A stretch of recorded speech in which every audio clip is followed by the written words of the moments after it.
Hey Spetter, Huh?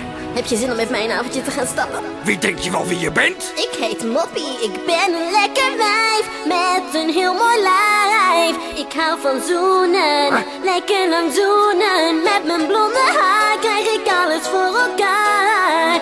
Gouden ringen en dat soort dingen. Neem een ander in de maling. Vrouwen horen thuis, achter het fornuis. Sokken, stoel